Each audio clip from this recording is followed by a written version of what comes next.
Okay, once more, good morning. And last class we studied about, last class we discussed about the chapter 6 from geography, major landforms of the earth. Major landforms of the, okay, we discussed there are so many landforms. Okay, through the internal causes and external causes, there are so many landforms. And the first one is mountains, plains and plateaus. We are going to today we are going to discuss about the mountains, plains and plateaus. നമുക്ക് ഇനി പഠിക്കാനുള്ളത് പ്ലെയിൻസും പ്ലാറ്റ്യൂസും അതേപോലെ മൗണ്ടെയിൻസിനെ കുറിച്ചാണ്. First of all mountain. What is mean by mountain? എന്താണ് mountain? Mountains ഉണ്ട്, hills ഉണ്ട്, valleys ഉണ്ട്. ഇതൊക്കെ മൗണ്ടെയിനുമായി ബന്ധപ്പെട്ട്, വാലീസ് അല്ല, മറ്റേ ഹിൽസും മൗണ്ടെയിൻസ് ഒക്കെ എന്താണ് difference? What is the difference between mountains and hill? എന്തെങ്കിലും ബന്ധമുണ്ടോ മൗണ്ടെയിനും ഹില്ലും തമ്മിൽ?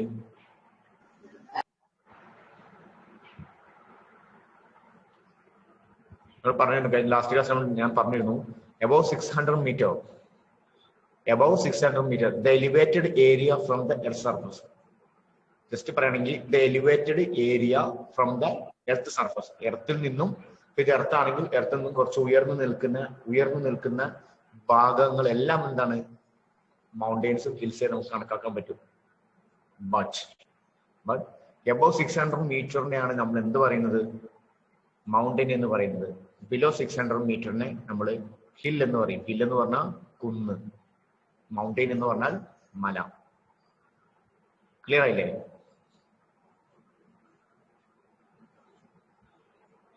ഇന്ന് നമ്മൾ പഠിക്കാൻ പോകുന്ന മൗണ്ടെയിനെ കുറിച്ചാണ്.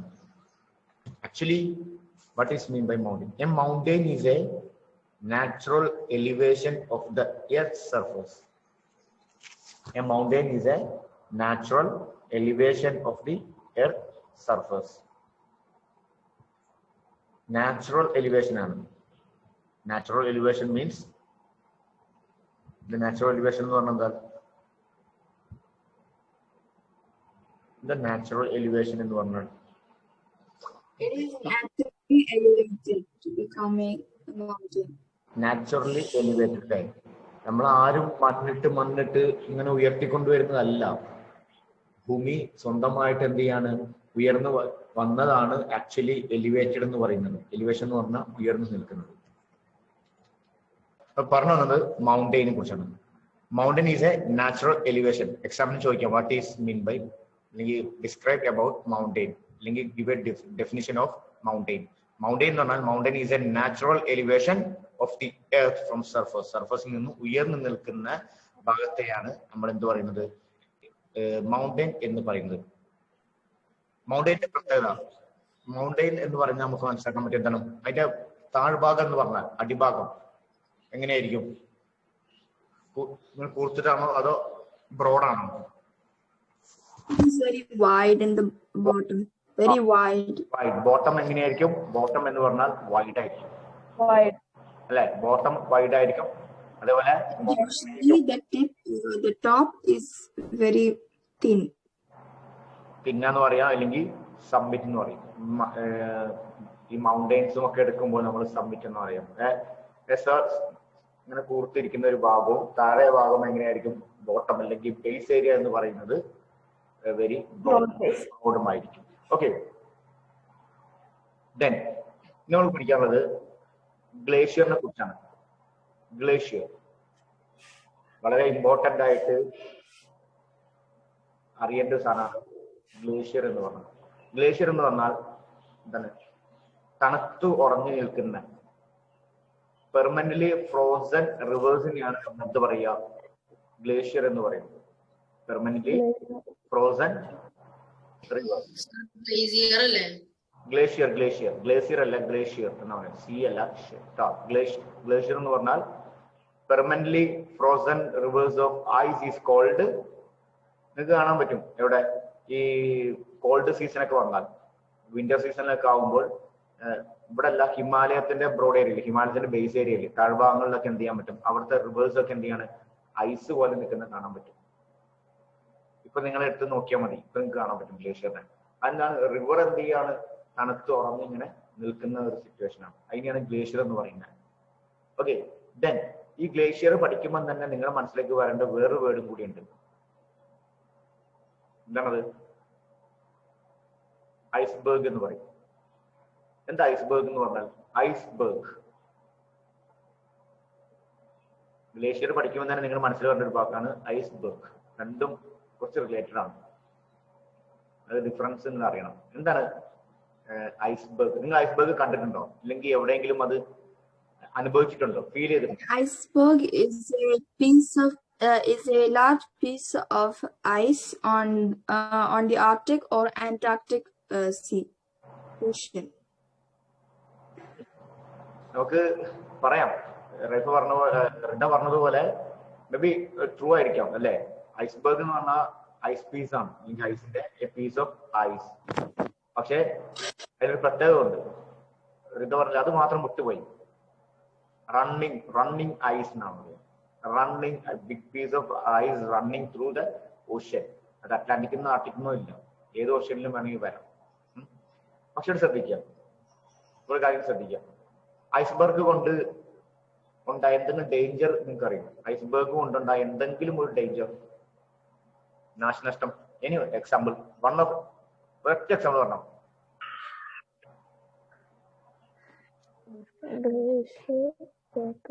ഐസ്ബർഗ് കൊണ്ടുണ്ടായ ഒരു നാശം അല്ലെങ്കിൽ ഒരു ഡേഞ്ചർ ഓർത്താൽ നിങ്ങൾക്ക് കിട്ടും.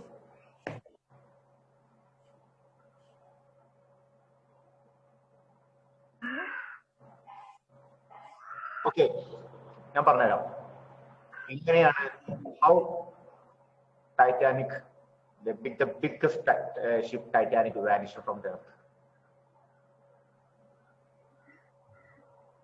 എങ്ങനെയാണ് ലോകത്തിലെ ഏറ്റവും വലിയ കപ്പൽ എന്ന് അറിയപ്പെട്ടിരുന്നത്, ദൈവത്തിന് പോലും തകർക്കാൻ പറ്റില്ല എന്ന് പറഞ്ഞ് അതിന്റെ ക്യാപ്റ്റൻ പറഞ്ഞ ആ ഷിപ്പ് ഫസ്റ്റ് റണ്ണിങ്ങിൽ തന്നെ എന്താണ് വാനിഷ്ഡായി, പൊട്ടിച്ചെതിർ തെറിച്ചു പോയി. എങ്ങനെ?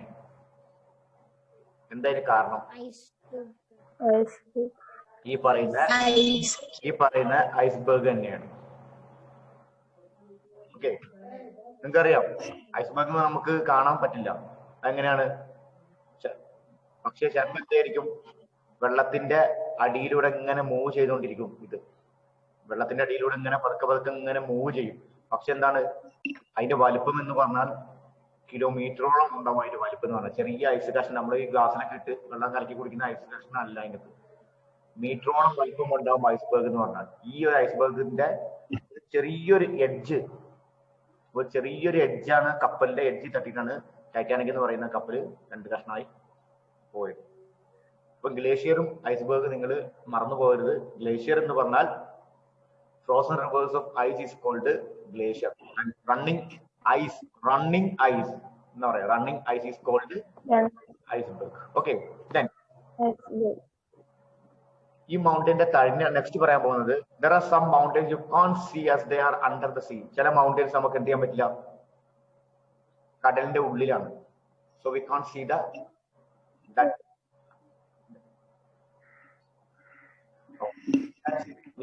that mountains because of they are under the sea. കടലിന്റെ അടിയിലാണ് ചില മൗണ്ടൈൻസ് എന്ന് പറയുന്നത്. അതുകൊണ്ട് നമുക്ക് എന്ത് ചെയ്യാൻ പറ്റില്ല, നാളെ അല്ലെങ്കിൽ ആ മൗണ്ടൈൻസ് നമുക്ക് കാണാൻ പറ്റില്ല.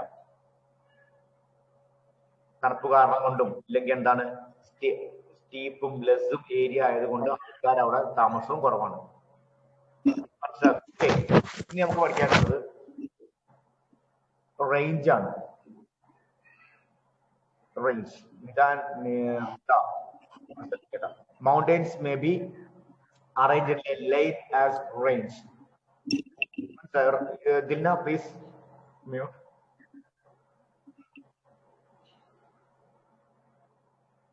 Okay, റേഞ്ച് എന്ന് പറഞ്ഞാൽ എന്താ? റേഞ്ച് നമ്മുടെ മൊബൈലിന് റേഞ്ച് ഇല്ല എന്ന് പറയാറുണ്ട് അല്ലേ? ആ റേഞ്ച് ആണ് ഇവിടെ. Mountains may be arranged in A line known as range എന്ന് പറയുന്നത്.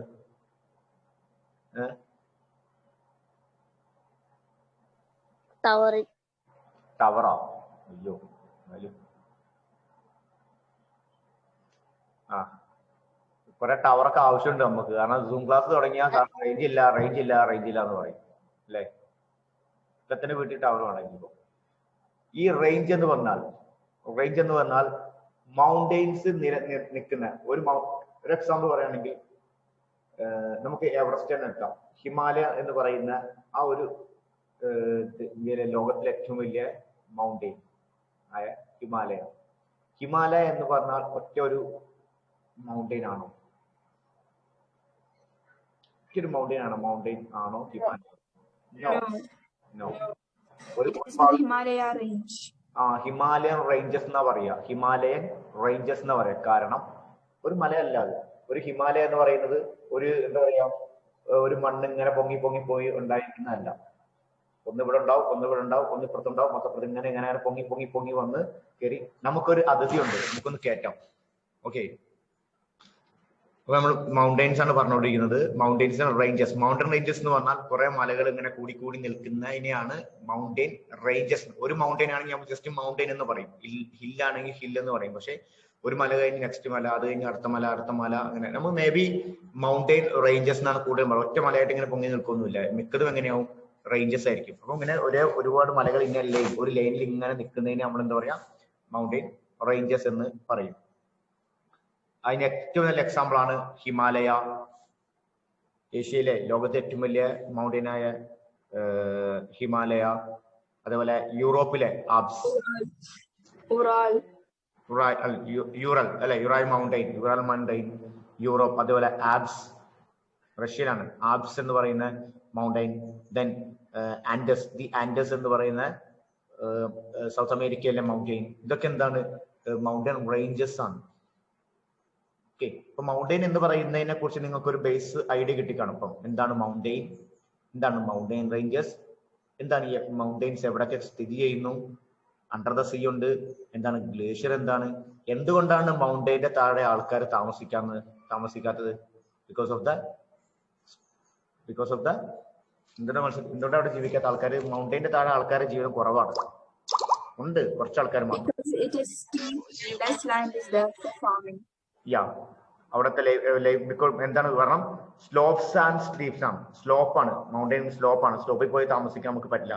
സ്ലോപ്പിൽ പോയി താമസിക്കാൻ പ്രശ്നമൊന്നുമില്ല. പക്ഷെ എന്ത് ചെയ്യാണ്, മറ്റേ ലാൻഡ് സ്ലൈഡ് ഒക്കെ വന്നാൽ, ഉരുൾപൊട്ടലൊക്കെ വന്നാൽ എല്ലാം കൂടെ അങ്ങോട്ട് ഒഴുകിക്കൊണ്ട് വന്നോളും. അതുകൊണ്ടാണ് ആൾക്കാർ താമസിക്കാത്തത്. ഫാമിങ്ങും അതാണ് പ്രശ്നം.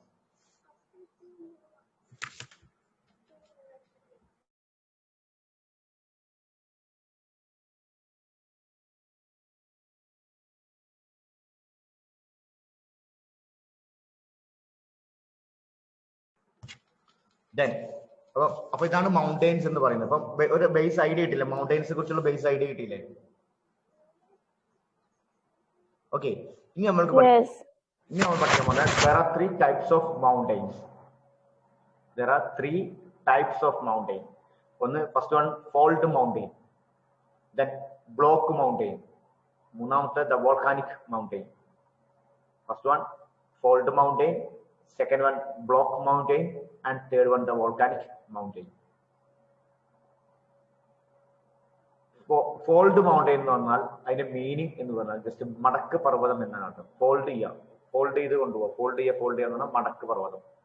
ഓക്കെ, ഫോൾഡ് അതായത് the Himalayan mountains and the Alps are fold mountains. Himalayan മൗണ്ടെയിൻസും അതേപോലെ ആൽപ്സ്, ആരവല്ലി നമ്മുടെ ഇവിടെ ഉള്ള ആരവല്ലി ഓഫ് ഇന്ത്യയിലെ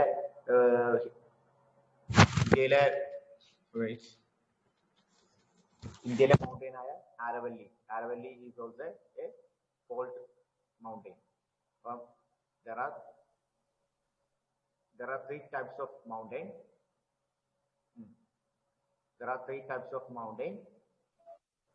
Fold mountain, block mountain, and volcanic mountain. volcanic mountain. And some examples of fault mountains are the fault mountain is the Himalaya. Himalaya is a fault mountain. Then Alps. The Alps is a fault mountain, and the Aravalli. Aravalli is the oldest mountain range. Aravalli is the oldest mountain range. It is in India. ഇന്ത്യയിലെ ഏറ്റവും പഴയതായ, ഇന്ത്യയിൽ നിന്ന് തന്നെ ലോകത്തെ ഏറ്റവും പഴയ mountain എന്നറിയപ്പെടുന്ന ആരവല്ലി. ആരവല്ലി എന്ന് പറയുന്നത് it is also A fold mountain. Okay, ഇപ്പം നമ്മൾ പഠിച്ചു വന്നത് മൗണ്ടൈൻസിനെ കുറിച്ചാണ്. ഞാൻ ഒന്നും ജസ്റ്റ് മനസ്സിലൂടെ പറഞ്ഞുതരാം. ഫോൾഡ് മൗണ്ടൈൻ 3 തരത്തിലുള്ള മൗണ്ടൈൻസ് ഉണ്ട്. ഒന്ന് ഫോൾഡ് മൗണ്ടൈൻ ആണ്, പിന്നെ ഫോൾഡ് എന്ന് പറഞ്ഞാൽ മടക്ക് പർവ്വതം.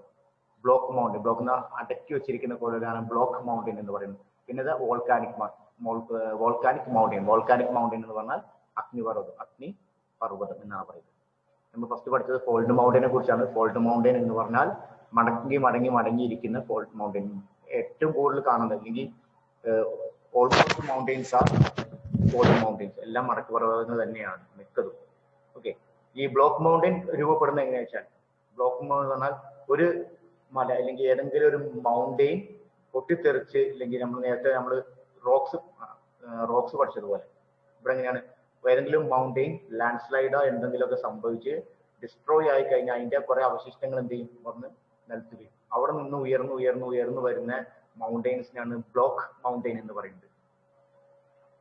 ഈ മൗണ്ടൈൻസിന്റെ ഒക്കെ മൗണ്ടൈൻസ് ആർ, എല്ലാ മൗണ്ടൈൻസും എങ്ങനെയാണ്, ഉയർന്നു വരും ഇല്ലേ? ഓരോ മൗണ്ടൈൻസിനും ഉയർന്നു വരുന്നുണ്ട്. എന്തുകൊണ്ടാണ് ഉയർന്നു വരുന്നത്? കാരണം അല്ലെങ്കിൽ ഓരോ വർഷങ്ങൾ കഴിയുമ്പോൾ ഇതിന് ചെറിയ സെന്റിമീറ്റർ അല്ലെങ്കിൽ മില്ലിമീറ്ററോളം ഹൈറ്റ് കൂടുന്നുണ്ട്. എന്തുകൊണ്ടാവാം ഹൈറ്റ് കൂടുന്നത്?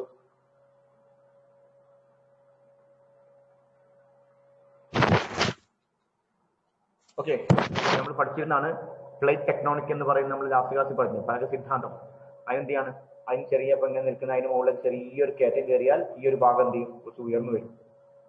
അത് നിങ്ങൾ പിന്നീട് പഠിക്കും. ഓക്കെ, സോ നമ്മൾ പഠിച്ചത് ഫോൾഡ് മൗണ്ടൈൻസ് ആണ്. ഇനി നെക്സ്റ്റ് വൺ ബ്ലോക്ക് മൗണ്ടൈൻ ആണ്. Block mountains are created when large areas are broken and displaced vertically. നിങ്ങൾ ടെക്സ്റ്റ് ബുക്കിൽ കൊടുത്തിട്ടുണ്ട്. Block mountains are created. എങ്ങനെയാണ് ക്രിയേറ്റ് ചെയ്യുന്നത്? When large areas are broken and displaced vertically. വെർട്ടിക്കലായിക്കൊണ്ട് ഉയർന്നു വരുന്ന മൗണ്ടൈൻസിനെയാണ് നമ്മൾ ബ്ലോക്ക് മൗണ്ടൈൻ എന്ന് പറയുന്നത്.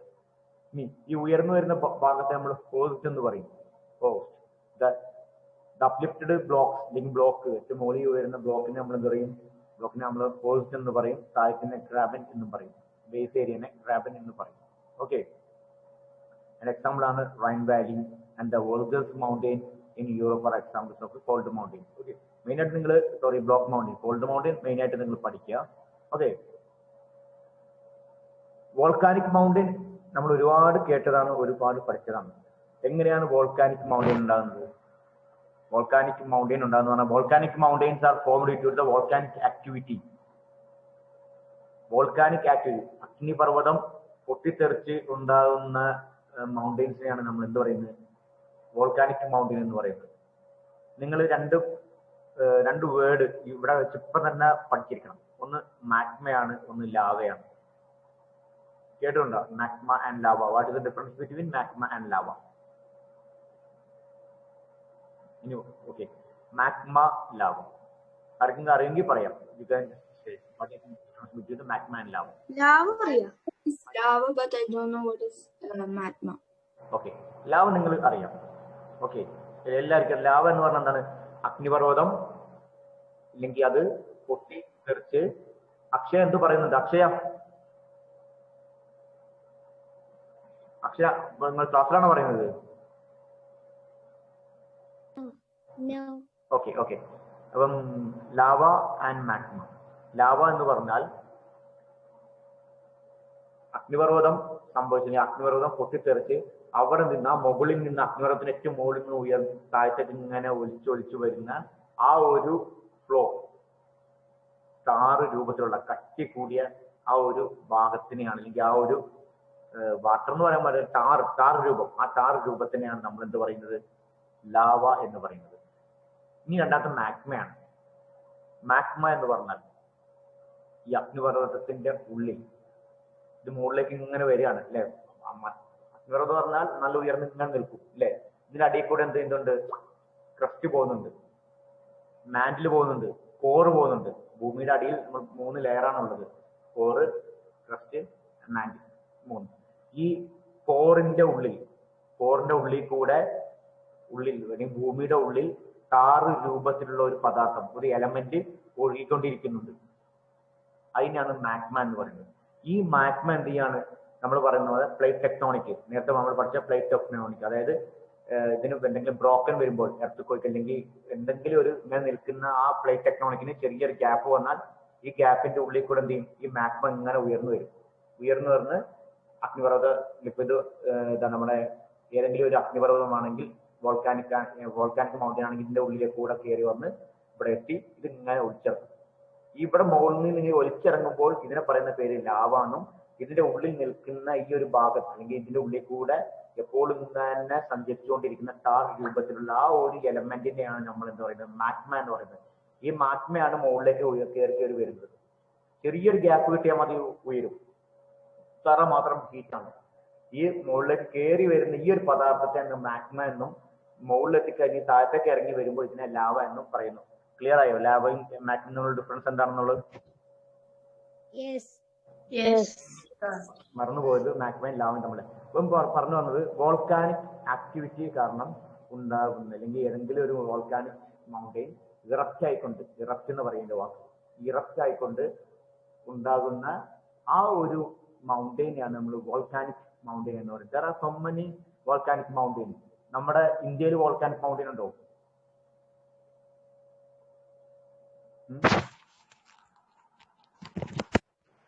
വോൾക്കാനിക് മൗണ്ടെയിൻ ഉണ്ടോ?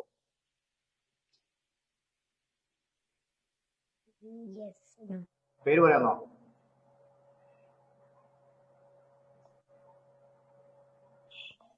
ഹിമാലയാസിലുണ്ടോ? അയ്യോ, ഹിമാലയ ഒന്നും ഇല്ല മോനെ. ഹിമാലയ ഒന്നും ഒരിക്കലും ഇല്ല.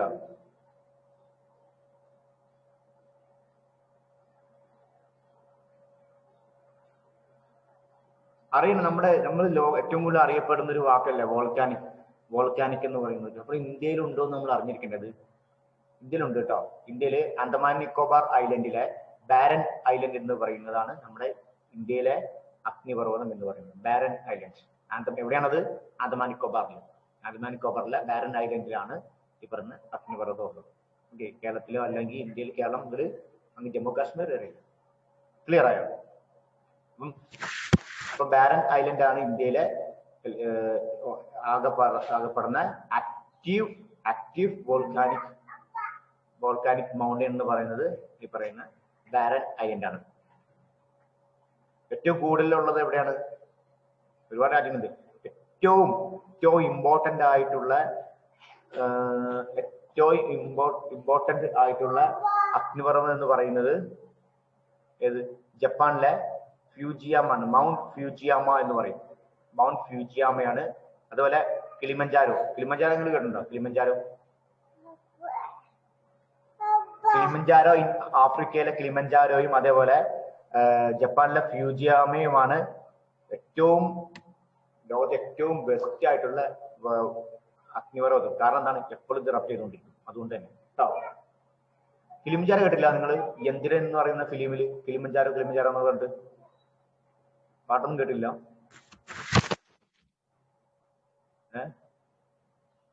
കേട്ടില്ല നിങ്ങൾ ആരും? കിളിമഞ്ചാരോ എന്നുള്ള പാട്ടൊന്നും കേട്ടില്ല? അടിച്ചു നോക്കൂ പാട്ടൊക്കെ. അപ്പൊ ഇത്രയാണ് നമ്മൾ എന്താ പറയുന്നത് വോൾക്കാനിക്. നമുക്ക് ഈ വോൾക്കാനിക് നമുക്ക് എന്ത് ചെയ്യാം? ഇപ്പൊ ടൈമില്ല, 2 മിനിറ്റും കൂടെ ഉള്ളൂ. സോ നെക്സ്റ്റ് ക്ലാസ്സിൽ നമുക്ക് എന്ത് ചെയ്യാം? ഒന്നും കൂടെ കണ്ടിന്യൂ ചെയ്യാം.